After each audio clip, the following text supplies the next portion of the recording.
Bruno rencontre son homologue français.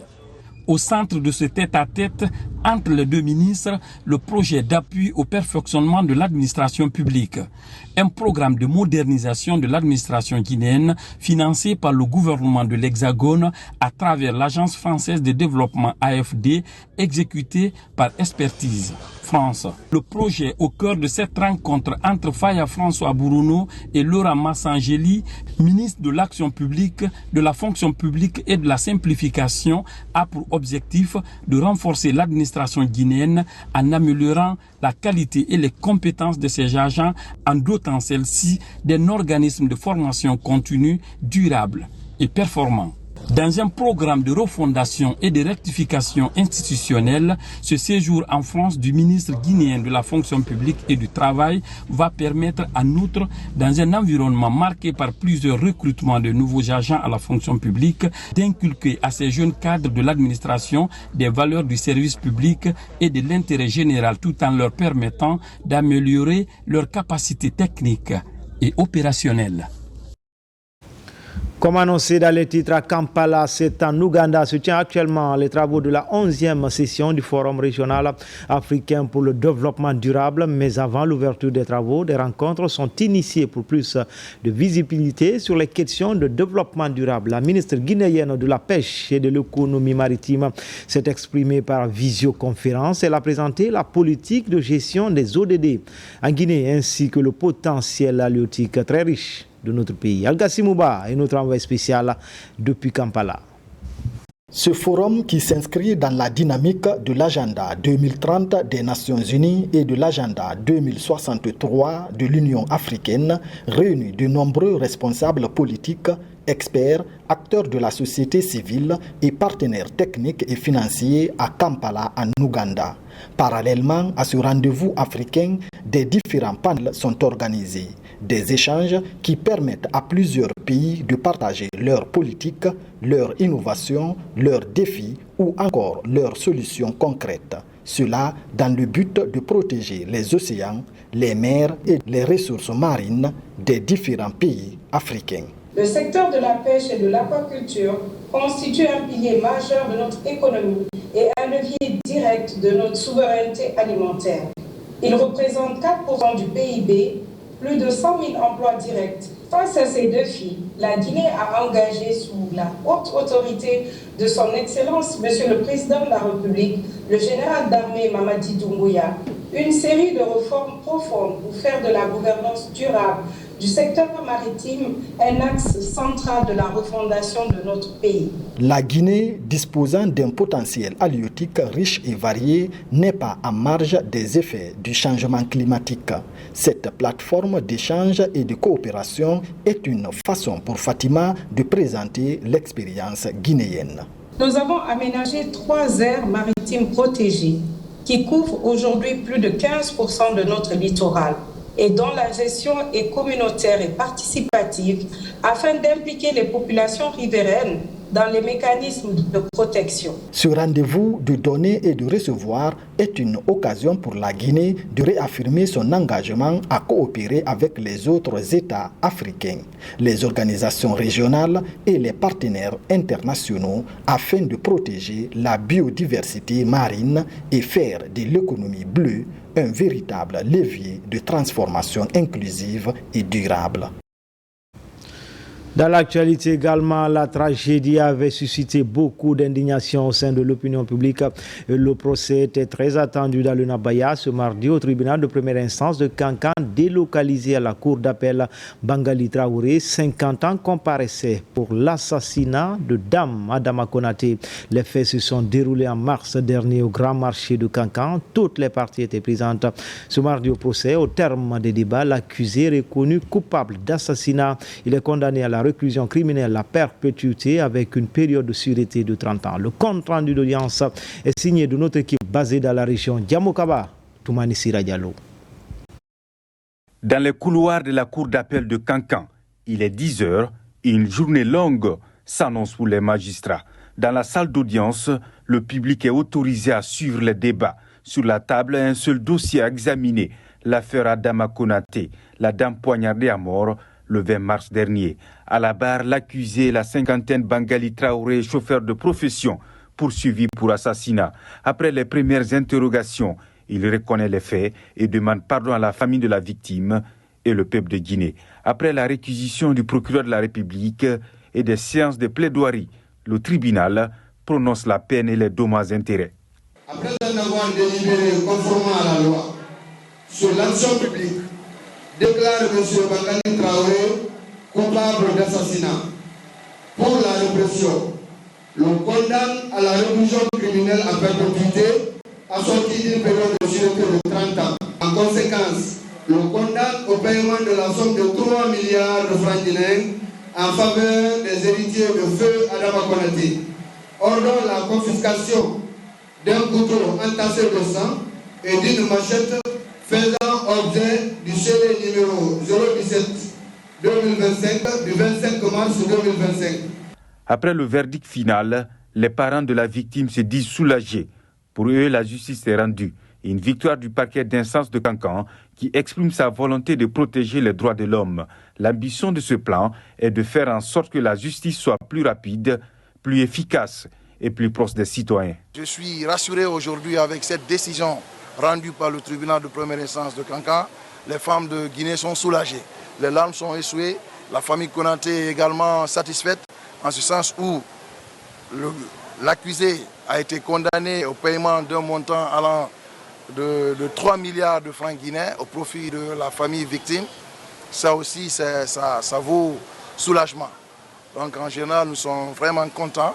Nous verrons à son transfèrement, n'est-ce pas, à une des prisons, à une des maisons d'arrêt plus sécurisées, afin qu'il puisse purger sa peine à vie. L'application stricte de la loi, une motivation sans relâche des autorités judiciaires pour dissuader des potentiels malfrats dans la cité.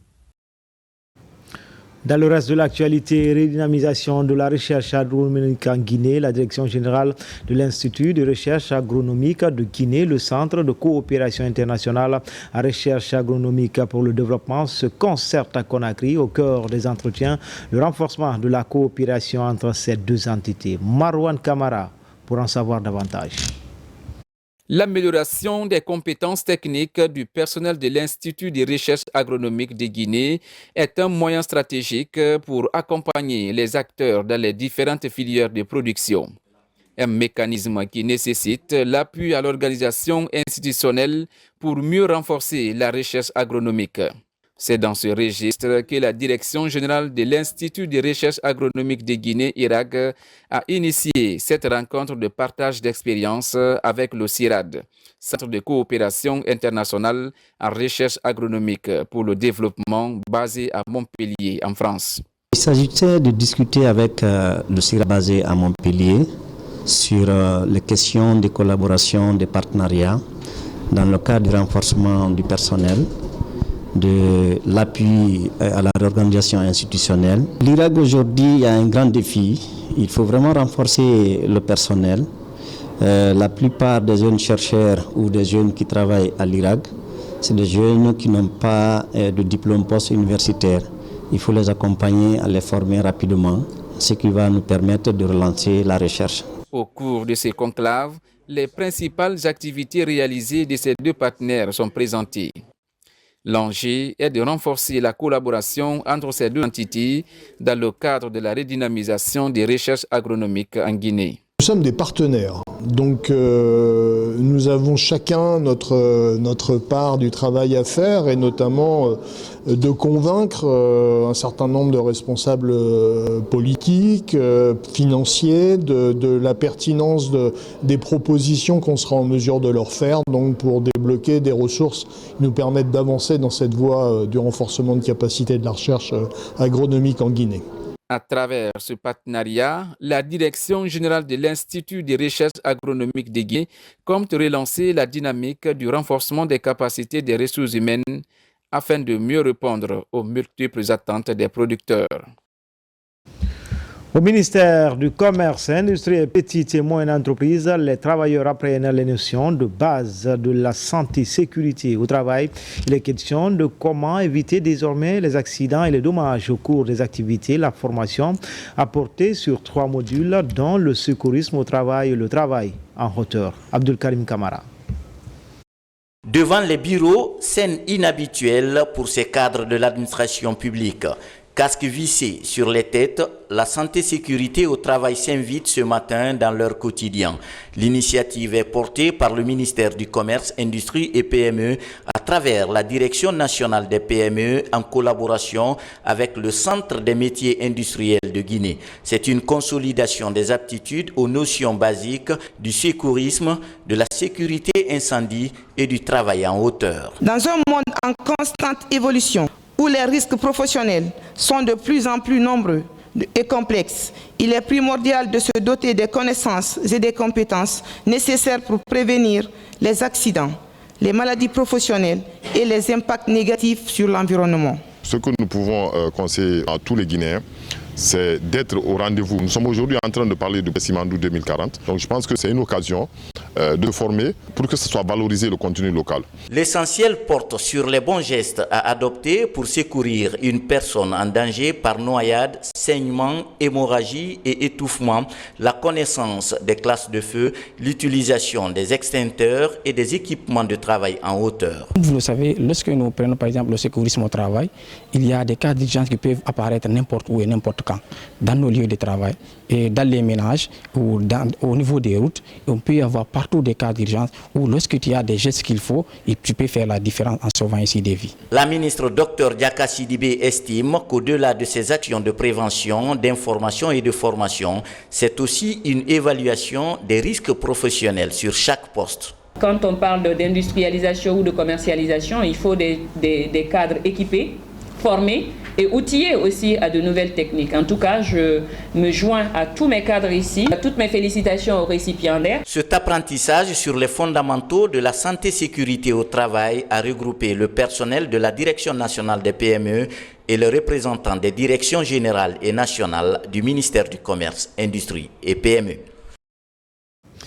Une autre session de formation, mais cette fois-ci elle porte sur l'impact de l'environnement scolaire et l'évaluation des acquis des élèves qui se tient actuellement dans la commune de Matoto. Plus de 200 enseignants venus des écoles publiques et privées participent à ce rendez-vous d'échange. La formation s'est écoulée pendant 5 jours avec principal défi la maîtrise de l'environnement scolaire et le bien-être des élèves. Abdulaziz Baldé. Le ministère de l'enseignement préuniversitaire, c'est aussi l'évaluation de l'impact de l'environnement scolaire. Une thématique nouvelle, mais un facteur de motivation qui favorise la concentration et la performance des élèves. À Matoto, les enseignants du CM2, dernière étape du cycle primaire, constituent la première cible de cette formation, l'impact de l'environnement scolaire et l'évaluation des acquis des élèves. L'environnement veut dire que l'enfant doit suivre les cours dans les très bonnes conditions. C'est notre combat. Si nos salles de classe sont bien gérées, notre système éducatif ira très loin. Au total, 200 enseignants de la commune de Matoto apprennent les notions pédagogiques, la concentration et le bien-être des élèves. À travers une approche théorique et pratique, ces différents modules apporteront aux enseignants les outils nécessaires pour créer un cadre éducatif propice à l'apprentissage. Aujourd'hui, il y a un enjeu crucial au niveau de la gestion de l'environnement scolaire, non seulement à l'école, mais aussi à l'extérieur de l'école. Vous avez constaté dans ces derniers temps-là des violences au niveau de certaines écoles. Donc c'est pourquoi il est important pour nous de faire un renforcement des capacités des enseignants sur la gestion de l'environnement scolaire. C'est extrêmement important. Cette session est une initiative de la direction communale de l'éducation de Matoto. Jusqu'au 11 avril 2025, ces enseignants venus des établissements publics et privés de la commune seront en mesure d'analyser l'impact de l'environnement scolaire et d'identifier les éléments clés pour un cadre d'apprentissage optimal.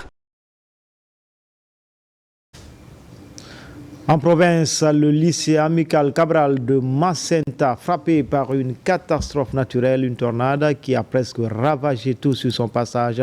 Les salles de classe sont désormais décoiffées. Élèves et enseignants ne savent plus à quel sens se vouer. Les autorités de l'établissement redoutent des difficultés pour les élèves ainsi que dans les préparatifs des examens. Notre reporter Komara Moussa tire la sonnette d'alarme. Voici ce qui reste du collège lycée amical Cabral de Macenta. Un établissement complètement défiguré après le passage d'un vent violent vendredi soir. Des manguiers déterrés, des salles de classe décoiffées. Le bilan est lourd. 107 élèves suivront désormais les cours à la Belle Étoile alors que la saison des pluies a déjà commencé dans la localité. Il est important que des dispositions idoines soient envisagées dès maintenant par les autorités à tous les niveaux, mais aussi par les ressortissants, que chacun puisse faire un peu pour que l'école-là puisse retrouver son image de marque. C'est autant dire que c'est des infrastructures complètement délabrées et qui ne tiennent plus maintenant face au poids des catastrophes naturelles. Ce vent violent survenu vendredi soir a aussi affecté des classes de l'école primaire franco-arabe de Konesseridou. La résidence du préfet n'a pas du tout été épargnée. En Lambo, le collège lycée amical Cabral reste l'un des centres d'examen cette année. 321 candidats sont inscrits pour l'examen d'entrée en 7e. Le corps professoral, l'association des parents d'élèves et les encadreurs sont tous bouleversés par le sinistre. Au lendemain, les autorités préfectorales se sont fortement mobilisées pour évaluer les dégâts causés par la violente tornade. Nous nous rendons compte effectivement que c'est sur le fond de bâtiments vétus que le vent a décoiffé 3 des salles de classe du collège. Donc les dégâts sont énormes. Là va impacter négativement sur le cours normal des études au niveau de cet établissement. Le collège lycée amical Cabral est l'un des plus grands établissements de Macenta. Ces infrastructures construites depuis 1974 ne répondent plus. Aucune rénovation ni entretien. L'urgence s'impose pour sauver l'éducation de ces 861 élèves, dont 359 filles.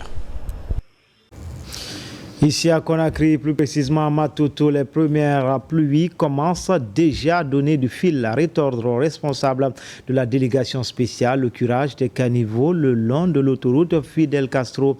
Un pari à gagner avant les fortes pluies, au-delà des différentes campagnes de sensibilisation à s'abonner au permis de collecte. Des mesures sont annoncées pour éviter de graves inondations cette année. Explication, Nabila Moussa Kamara, Mohamed Kamara.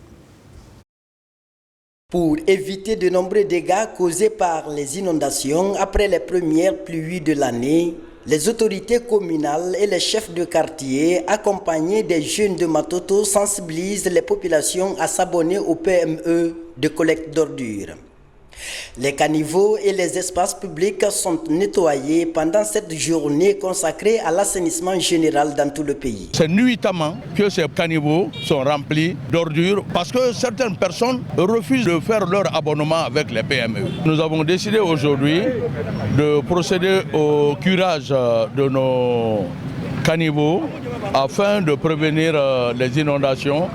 Bientôt, c'est la saison des pluies. Dans l'après-midi de cette journée d'assainissement dans la commune de Matoto, un carnaval est organisé par le mouvement Soleil des Jeunes. Après sa constitution, le mouvement est officiellement admis à exercer ses activités sur le terrain. Le coordinateur national des mouvements de soutien aux acquis du CNRD est venu valider cette nouvelle structure déterminé à défendre la cause du CNRD. Le mouvement Soleil des Jeunes a été créé afin de fédérer tous les jeunes autour du programme et projet du chef de l'État. Ce dernier qui essaie d'annoncer plusieurs réformes à travers son gouvernement, beaucoup d'initiatives favorisant l'employabilité des jeunes. La coordination nationale est prête à accompagner tous les mouvements de soutien. Votre mouvement est validé ici ce soir. Donc, nous allons encore demander au mouvement de se faire recenser pour que nous votons le 21 septembre, oui, au référendum. À l'occasion du lancement officiel du mouvement, des jeunes soldats imitant les pas et rythmes de marche des forces spéciales guinéennes ont émerveillé les participants. Les responsables ont profité de l'occasion pour les présenter au public. Un acte qui déjà marque la présence du général Mamadi Doumbouya dans l'esprit de la nouvelle génération. Pour rester dans la même ferveur de cette journée mémorable pour les jeunes et les autorités communales de Matoto, une prestation artistique a été initiée pour le public. Enfin, sport, handball, le Sili Handball Senior Dame est en stage d'une semaine en Tunisie, va permettre à l'équipe féminine de se retrouver, mais aussi de suivre des séances d'entraînement intenses dans la perspective des prochaines compétitions. Bintia Kondé. C'est une équipe à ossature mixte composée de professionnels et de joueuses évoluant dans le championnat national. Une image qui dénote l'importance qu'accorde la Fédération guinéenne de handball dans la valorisation des talents locaux. Une semaine d'intenses travaux techniques et tactiques coordonnés par le duo Thierry Vincent et Lansana Dinalou Camara. Ceci va nous servir à continuer à se développer et à travailler tactiquement, surtout avec l'équipe, en vue d'essayer de déjà démarrer la préparation de la prochaine CAN. De se retrouver après la CAN, ça fait toujours plaisir de commencer en plus à travailler pour préparer la prochaine CAN. Avec des nouvelles joueuses, en plus on intègre les jeunes, donc ça fait toujours plaisir de se retrouver comme ça. C'est le premier stage qu'on a après la CAN, déjà c'est incroyable parce qu'on ne s'y attendait pas vraiment, on ne pensait pas qu'il y aurait eu le stage et qu'on allait commencer si tôt à préparer la prochaine CAN. Du coup, là, je pense que nos souhaits ont été entendus et j'espère que ça va continuer comme ça et qu'on aura d'autres stages pour continuer à travailler. Un stage de perfectionnement qui rime avec le projet sportif établi par la Fédération guinéenne de handball pour faire de cette équipe du Sili une autre image du handball africain lors des différentes compétitions. On a toujours l'ambition d'aller dans le dernier carré. Tout dépendra des joueuses qui seront à notre disposition. Là, sur ce stage, on a convoqué des vraiment jeunes joueuses pour voir ce qu'elles donnaient, parce qu'il reste quand même plus d'un an et demi avant la CAN. Donc, essayer de mettre en place un programme de travail avec ces jeunes. Après avoir donc réussi le premier objectif qui porte sur la constance au niveau de sa participation à la CAN, l'équipe féminine de handball de Guinée se veut désormais beaucoup plus ambitieuse. Le principe est clair. Plus de simple participation, mais plutôt l'envie de finir dans le dernier carré et pourquoi pas sur l'une des marches du podium de cette grande messe du handball africain. C'est tout pour ce 13h. Les infos reviennent à 17h et à 19h dans Guinée Actu. L'actualité se poursuit également sur le www.rtgguinée.info. À tout à l'heure, Inch'Allah.